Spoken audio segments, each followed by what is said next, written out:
നടിപ്പിൻ നായകൻ സൂര്യയുടെ 39ാമത് ചിത്രമായി 2019 ഏപ്രിൽ മാസത്തിൽ ഒരു പ്രൊജക്റ്റ് അനൗൺസ് ചെയ്തു. അഗ്നിയുടെ കരുത്തും ശക്തിയുമുള്ള ഒരു വീരന്റെ കഥ. ആദിനാരായണനും മദൻ കർക്കിയും തിരക്കഥ എഴുതി ശിവ സംവിധാനം ചെയ്യുന്ന കങ്കുവ.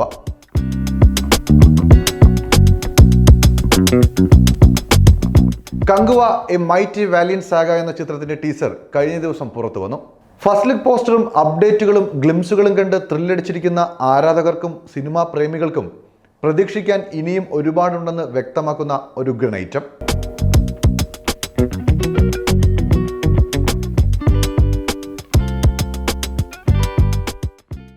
ഗോത്രജനതയുടെ ഏറ്റുമുട്ടലിന്റെ കഥ ഫാന്റസിയുടെ പശ്ചാത്തലത്തിൽ അണിയിച്ചൊരുക്കുന്ന ഒരു എപ്പിക് ചിത്രത്തിന്റെ ചേരുവകളെല്ലാം കൂട്ടിയിണക്കി ഒരു വിഷ്വൽ ട്രീറ്റാണ് കങ്കുവ. സൂര്യ റിപ്പോർട്ടർ എന്ന ചിത്രത്തിന്റെ ഷൂട്ടിന് ശേഷമാണ് കങ്കുവ തുടങ്ങുന്നത്. ദിഷ പട്ടാണിയുടെ ആദ്യ തമിഴ് ചിത്രം, ബോബി ഡിയോൾ അവതരിപ്പിക്കുന്ന നെഗറ്റീവ് റോൾ എന്നിങ്ങനെ പ്രേക്ഷകരെ ആകർഷിക്കുന്ന ഘടകങ്ങൾ ഏറെയാണ് ചിത്രത്തിൽ. അണ്ണാത്തയുടെ ചിത്രീകരണം വന്നതോടെ ശിവയ്ക്ക് തിരക്കായതും ചിത്രത്തിന്റെ നിർമ്മാണത്തിൽ നിന്നും ബജറ്റ് കൂടുതലാണെന്ന് വ്യക്തമാക്കി KE ജ്ഞാനവേൽ രാജ പടത്തിന്റെ നിർമ്മാണത്തിൽ നിന്നും പിന്മാറിയതുമൊക്കെ കങ്കുവ ഉപേക്ഷിച്ചെന്ന പ്രചരണങ്ങൾക്ക് വഴിവെച്ചിരുന്നു. 1700കളിൽ തുടങ്ങി 2020 അവസാനിക്കുന്ന തരത്തിൽ കാലാന്തരമായ ഒരു യാത്രയാണ് കങ്കുവ ചിത്രത്തിന്റെ അടിത്തറ.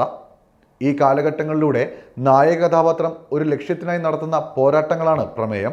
350 കോടിയോളം രൂപ മുതൽ മുടക്കിൽ വരുന്ന ചിത്രം ഇന്ത്യൻ സിനിമയുടെ ഏറ്റവും ചിലവേറിയ ചിത്രങ്ങളിൽ ഒന്നുകൂടിയാണ്.